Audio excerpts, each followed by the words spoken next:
a gentleman in our studio who's going to give you some great information.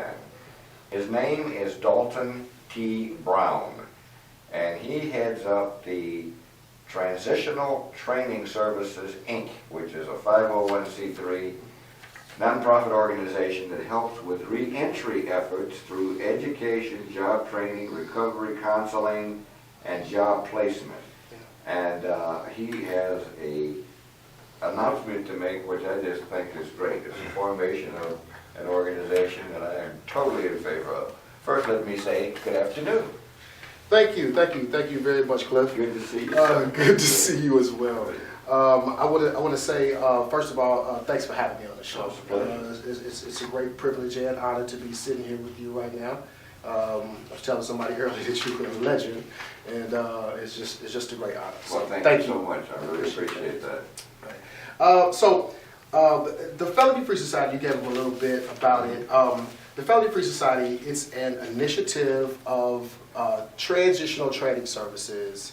And transitional training services, just a little bit about that, it is a 501c3 organization that helps with recovery efforts and job counseling and coaching for ex-offenders and also people who suffer from drug and alcohol addiction.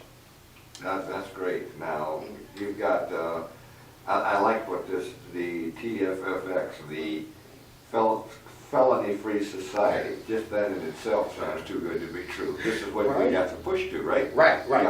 So, yeah, this is, we want Chicago to start to embrace the idea of having a felony-free society. And now people think this is like pie in the sky, but this is actually something that you put strategic planning behind, and it can effectively change communities, bring down the crime rate, and help send a lot of our youth to college as opposed to sending them to prison.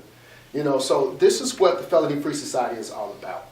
Great. That is great. Now, Mr. Brown, when do you start with the folks that you are going to be put into this group that you have? Well, great question. We have a couple of different parts to the Felony Free Society program. Okay, one part is gaining 100,000 Respect for Life oath signatures, and what we want to do is help our young folks have an appreciation for life. Because what's going on right here in 2012, there were 500 murders in the city of Chicago. All right, so I mean, we know the statistics on that, and there is a profound lack of respect for life going on in our city, and this is a great city to live in as well.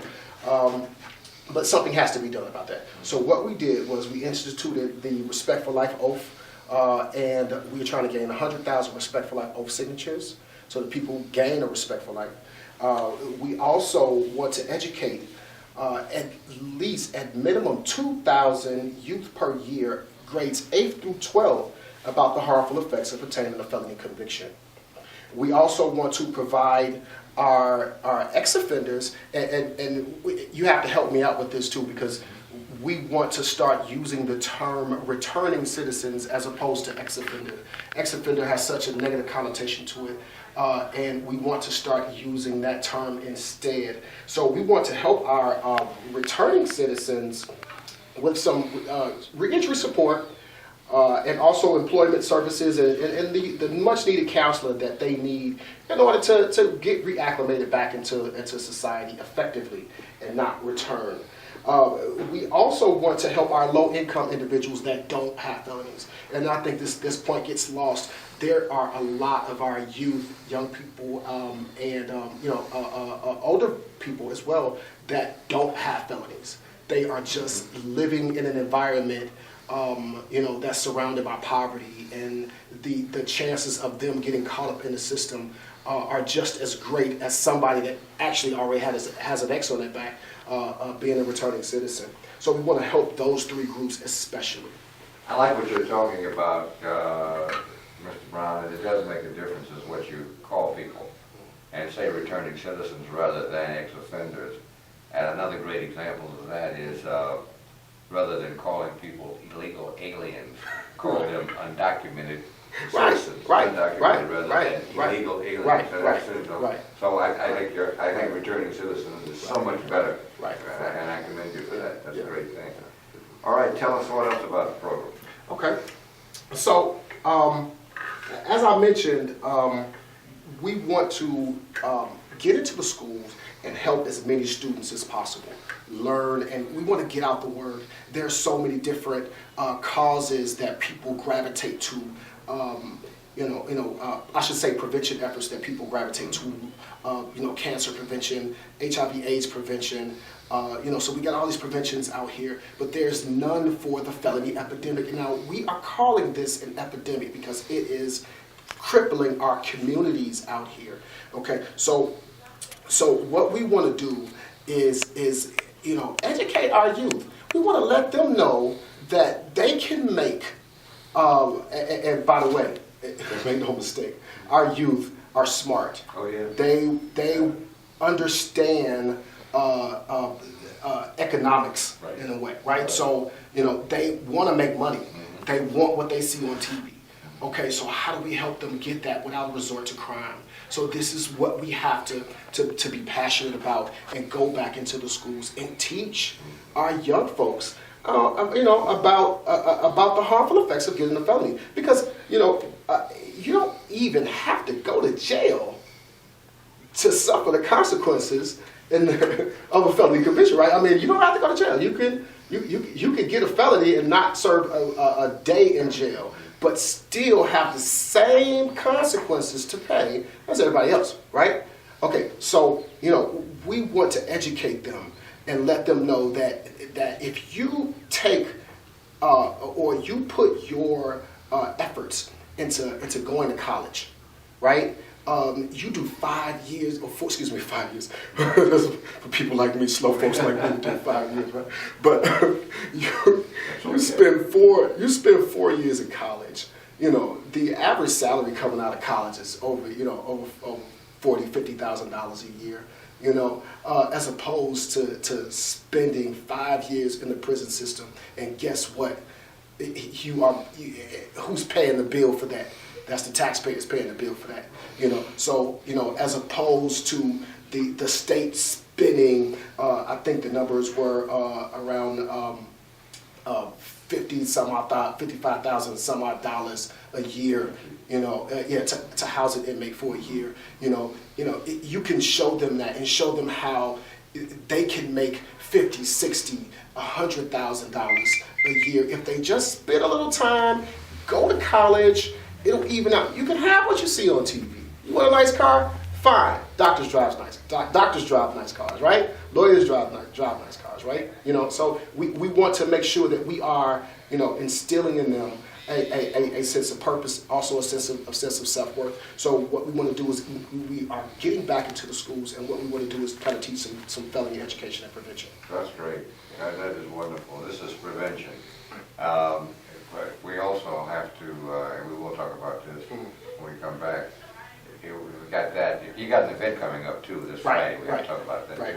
So we got to talk about, but you're also doing some returning citizens, as we call them. Right. Exactly. Yeah. Exactly. But you want to prevent the young people from having to be returning citizens. Right. Yeah. Right. Don't want them to get caught up in the system. That's wonderful. Well, I want you to mention, because I've been looking at it and it's just great, the Felony Free Society, the Respect for Life Oath. Okay. Yeah. Tell us about that, if you will. Okay. All right. The Felony Free Society oath is all about respect for life. Like we mentioned at the top of the show, and we were talking about the murders that took place in 2012 and the continued crime rate that continues to soar here in Chicago. We want to promote a respect for life among our youth. Now, as I mentioned, there's a number of different issues that we do not have enough time to go into as to why they don't have a respect for life, right? Exactly. But at the same time, we need to have them take responsibility for their actions, and simply what the oath when they take this, they are saying to themselves and to the community that they are committed to being upstanding citizens of the community. They plan to use their God-given talents and abilities to achieve wealth in everything that their heart desires. And here's the kicker, right? They also pledge, and I've seen the faces on people that actually took the pledge and how they have a feeling of reassuredness and confidence when they do it. But they also take a great stand and say, I won't steal, kill, sell drugs, or harm anybody. So that is a serious step to take, you know, and I get a lot of great responses from that one. And surprisingly, a lot of people take it. What is the opportunity, Mr. Brown, how do you become a friend of the Felony Free Society? Well, you could become a friend of the Felony Free Society by taking the Felony Free Society oath, first of all, because in order to join the Felony Free Society, you definitely have to take an oath of responsibility with us. And you could also give us a call, and the number is 773-234-9060, and someone will get back with you. Also, if you dial that number, you can also leave a message and tell us about the services that you need if you need any services. We provide a number of services through our affiliates, especially transitional training services. So that's an excellent outlet for you. And you could actually like us on Facebook. And our website will be up and running on the 19th, I believe it is. It's the 19th of this month. So that'll be live, and you can reach us at www.felonyfree.com, and that's B, the letter B, felonyfree.com. Felonyfree.com. Yeah. Okay, and the number, can you be reached at this number? I can be reached at that number. The 773-234-9060. Right, Is that right, exactly. Okay, You can reach me, or someone from my staff will get back in touch. Now, also, you can make donations. This is a 501c3, so any donations are tax deductible. Right. All your donations are tax deductible, and they go to a great cause in helping us provide prevention and education to our youth, and also supportive services to our returning citizens as well. That's great. Listen, thanks so much for coming in. I appreciate you having me. And we'll be talking again. Right. Okay.